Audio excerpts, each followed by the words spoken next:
Bisdak Nog Gamers sa mga namahal natin na kapilikab. So magang-maga pa lang nandito na tayo sa daan upang maghanapay.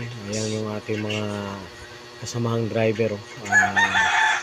Ina-arrange na nila yung kanilang mga tricycle para sa kung sino yung unang lalabas, pangalawa, pangatlo. So yung mga kapilikab. So magang-maga pa lang talaga nandito na tayo sa daanan at yung may dumaan na bus. So ito, yung pakapi-kapi lang muna sa umaga habang hindi pa dumarating yung LCP. So shoutout po pala sa ating mga minamahal na viewers at silent viewers. Salamat po sa inyong walang sawang pagsuporta sa ating channel. Kahit matagal-tagal na po tayong hindi pag-vlog ay patuloy nyo pa rin kaming sinusuportahan. So yan mga kapilikab, so dito dumating na rin yung ating kasamang driver sa kapilikab JG Pundador.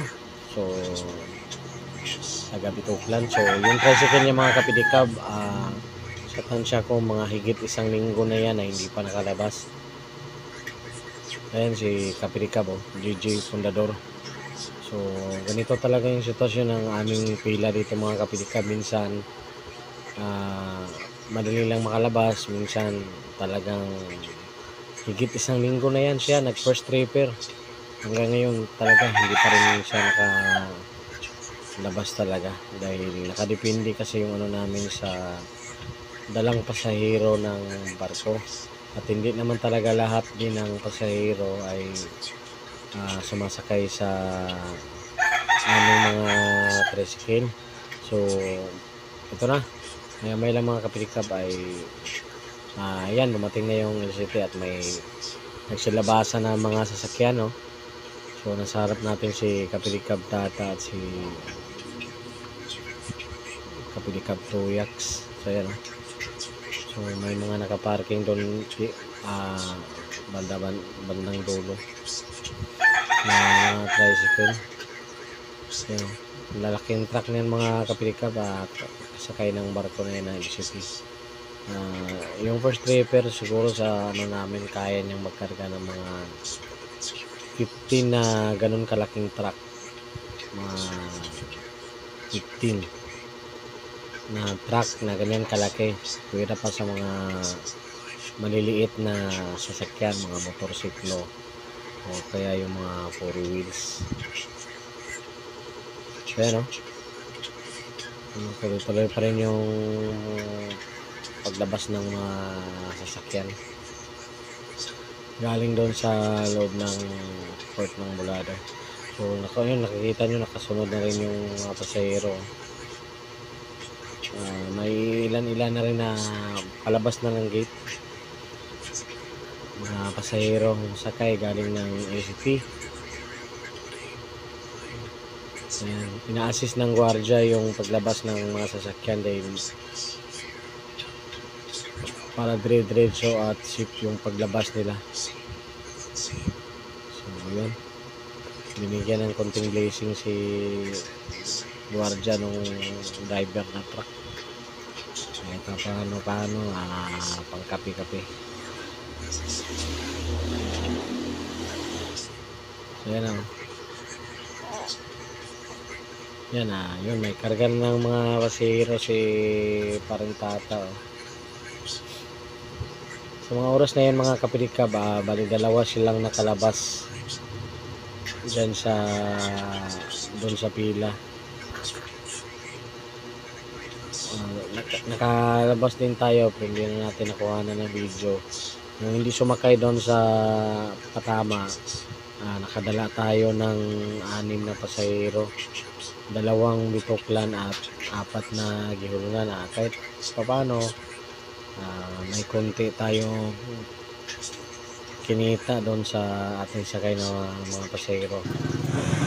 So yan mga kapilikab, kanang truck na service truck ninyo nakita mo na ikakarga sa bugas, service sa Gihulungan kaakot sa bugas.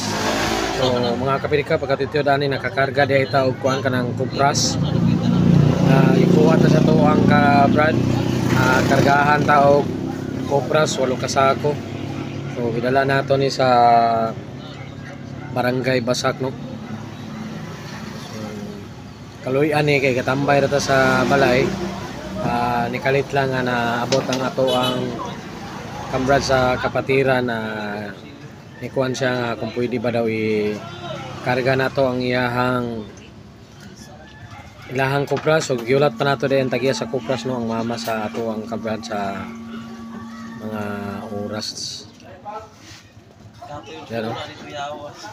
Checking sa ta sa ato ang mga asiti kung daghan ra ba tang asiti. So gi-double check sa nato daan.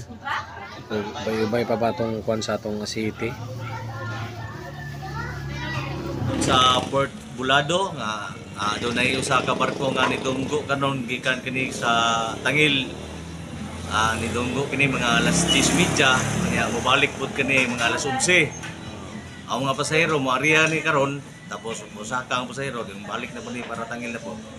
Mao ra kini ang istorya niyo mga kaigsoon. May mundag. May buntag pod. Okay, may mundag. Ikaw Daisy? Kuni mo si Joseph at Taga La Libertad. Mudagan para pagka Wala ra. wala ra. Mudagan ini para patungas kasada. Ya, mo to. Maura na yung Okay. studio din karon sa kitong wala ka balo sa schedule sa barko. Doon ay barko nga mogikan diri mga City. Antod alas 9, alas 11, alas 3, alas 5. Anya naapoy mo donggo dinhi og alas 9, alas 3, alas 5.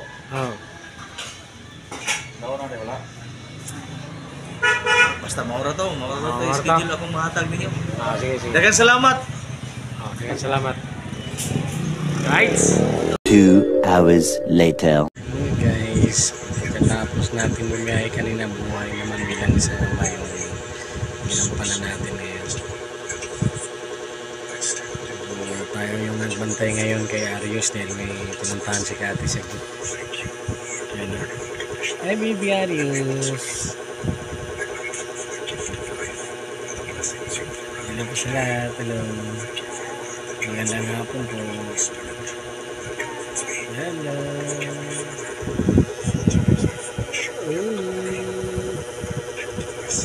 Hello Arius.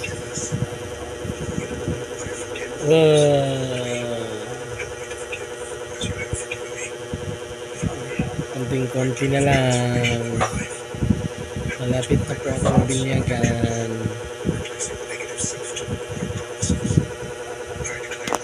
Magandang hapon po ulit. Bye. 15 minutes later. Yung bukas galing kang sirmi ko yun. Nagkakayong salamat sa 5 kilos. Thank you for watching mga kapidika at sa lahat ng mga inamahal natin. Love you all.